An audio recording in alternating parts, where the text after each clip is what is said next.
We just got a massive exclusive leak about Apple's new M2 Pro and Max MacBook Pros and the new Mac Minis coming sooner than you think, specifically by the end of January. An exclusive source who wishes to be anonymous just reached out to me with some information that I've never heard anywhere yet until now. Now, I've got to say that I've never heard of this guy before and I have no way of confirming his identity or information, so take all of this with a grain of salt. But as he started telling me more and more info about this release and how he got the information, the puzzle pieces started coming together and actually making a lot of sense. So in this video, I'm gonna first share the details and specs of these new Macs, and then I'll get into the 8 hints explaining why this could actually make a ton of sense, so let's begin. First up, we have the new Mac Mini, which will offer either an M2 chip, like we have in the current MacBook Air, or a new M2 Pro chip, which perfectly lines up with rumors from Mark Gurman and other sources. Now, in terms of the specs, he said that the storage for the Mac Mini would range from 256 gigs to 8 terabytes of SSD storage, which actually makes sense because the M1 Pro 14-inch MacBook Pro currently goes up to 8 terabytes. Now, as for the ports, it'll get 2 USB-A ports, an HDMI and Ethernet port, as well as up to 4 Thunderbolt ports, which confirms that the M2 Pro model will replace the current Intel model. Keep in mind that this is completely unchanged from the current models, which points to Apple reusing the same design as the current Mac Mini, which was leaked by Ming-Chi Kuo last year in March, and Mark Gurman also agreed that there will not be a redesign for this Mac Mini update. Now, as far as the new M2 Pro and M2 Max MacBook Pros, he says that everything is basically staying the same, including the same SSD options, the 3 Thunderbolt ports, the SD card slot, and a lot of the other specs, except for a couple of key details. The memory options will range from 16 gigs to 96 gigs of RAM, which matches up to recent Geekbench leaks that we've seen, and the battery life will be 18 hours for the 14-inch and 22 hours for the 16-inch, and I'm going to explain why that's so important in just a minute. But the biggest piece of info he leaked was the release date by the end of January, and now some of you might think that's crazy, but I've been putting some puzzle pieces together and it actually makes sense. So before I jump into the 8 different hints at why this could happen, if you're a Mac user who does any sort of work with documents, spreadsheets, or slideshows on your Mac,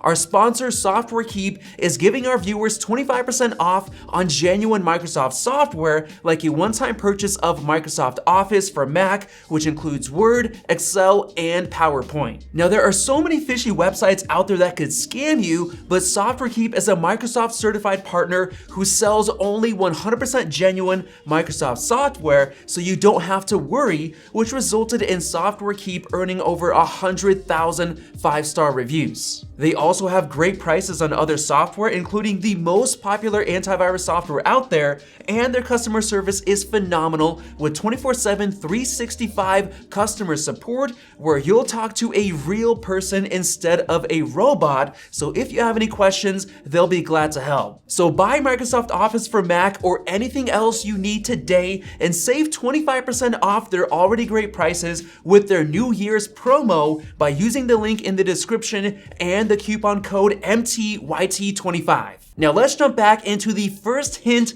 at a January launch date actually making sense. We've seen quite a lot of leaks about a January event, which is really unusual, but that got shot down because we thought it was meant for the Apple VR headset release, but now that it's getting delayed until the end of the year, WWDC in June makes the most sense for that VR headset reveal. So what if all of the leaks and rumors about a January event was simply just for a press release for these new Macs? Now, getting into hint number 2, January is a pretty weird time to release Macs, so it doesn't really make much sense. However, we were actually expecting these MacBook Pros and Mac Minis to get released in November, but they were delayed for some reason. And because of that delay, we figured that the M2 Pro and M2 Max chips would be built on TSMC's brand new 3nm process, which would be the reason for the delay, and that would put the release schedule at around March, when Apple usually has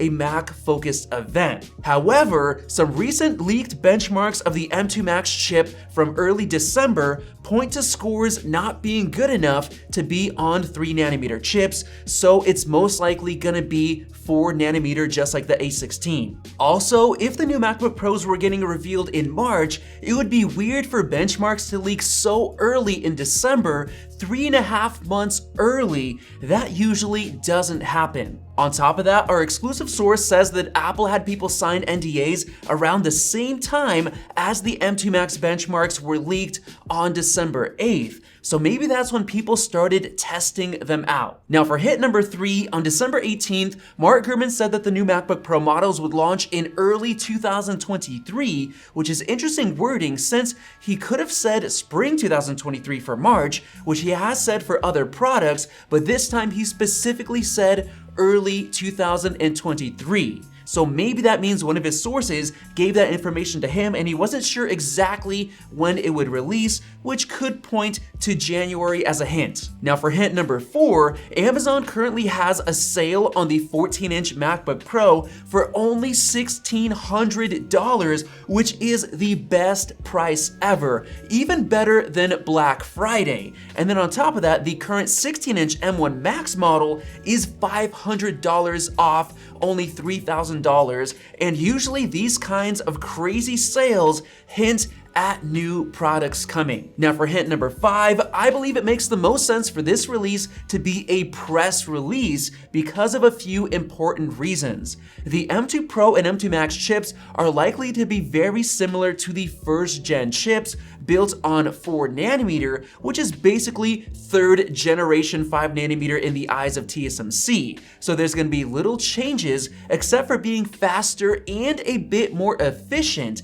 and that actually perfectly adds up to the battery life numbers that the source gave me, an extra hour of battery life for each the 14 and 16-inch models, and that matches up to 4nm chips and not 3nm, which would give it even better battery life than that. Even further, the overall designs and displays are staying basically identical on both the MacBook Pros and the Mac Minis, so we have no changes expected at all on the outside. And an update like this does not warrant dedicated time during an official Apple event. This is why the recent M2 iPad Pro was a press release. Now, we were expecting these machines to be revealed at Apple's March event, but if they're not big enough changes to warrant an event, then they should probably just be a press release anyway. Now for hint number 6, I still expect an Apple event in March. So what is going to be released then? Well, Mark Gurman recently revealed a huge piece of info on Twitter. The Apple Silicon Mac Pro, which is expected to get released between now and the summer, has been tested on macOS 13.3, which Mark Gurman says usually gets released in the spring, and that is perfect time for a March event. Why? Well, I believe that Apple's VR headset is going to be the focus of WWDC in June, since it's going to require a lot of attention from software developers, which is the entire point of WWDC. That's why Apple revealed the Apple Silicon transition at WWDC in 2020 before waiting half a year to actually release the first Apple Silicon M1 Max, and I think the story is going to be the same for the VR headset. And on top of that, the Apple Silicon Mac Pro of course deserves to have its own event because it's the last Mac to transition over to Apple Silicon, which puts it in the spring timeline. And also, that Mac is expected to come with the M2 Ultra chip,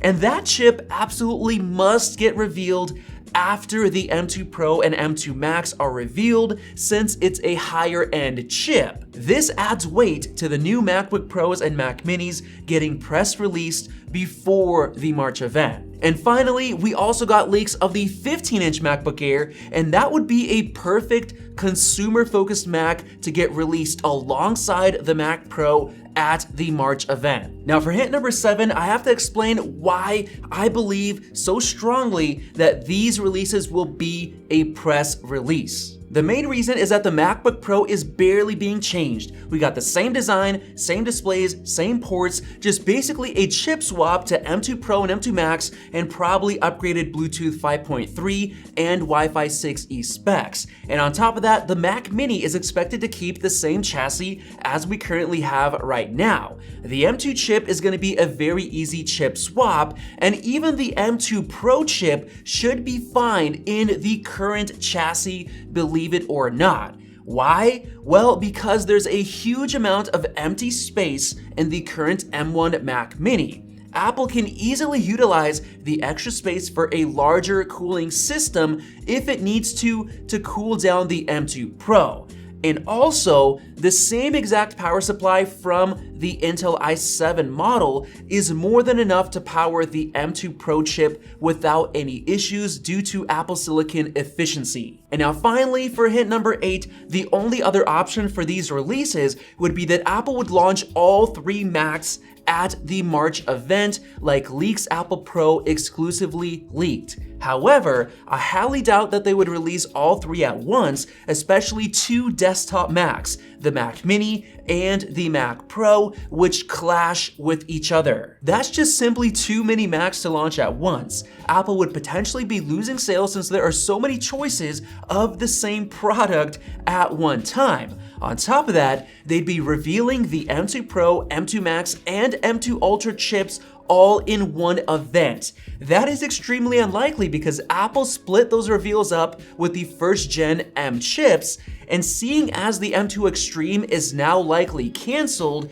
they would be revealing the rest of the entire M2 family of chips in a single day, which I doubt. So because of that, I fully expect the Mac Pro to be revealed at a separate time at the March event. And that of course means that the MacBook Pros and Mac Minis should be revealed before then, making a press release perfect for this type of release. And since the new M2 Pro and Max chips likely won't be based on 3nm chips, why wait longer to release them? Making by the end of January a possibility for this release, of course, with a grain of salt. So let me know if you think all of this adds up and makes sense or not down in the comment section below. And if you'd rather buy a new 14-inch MacBook Pro for only $1,600 right now, you can use the YouTube product tagging feature below to check it out. And click that circle above to subscribe for more videos like this one. Thanks for watching, and we'll see you in the next video.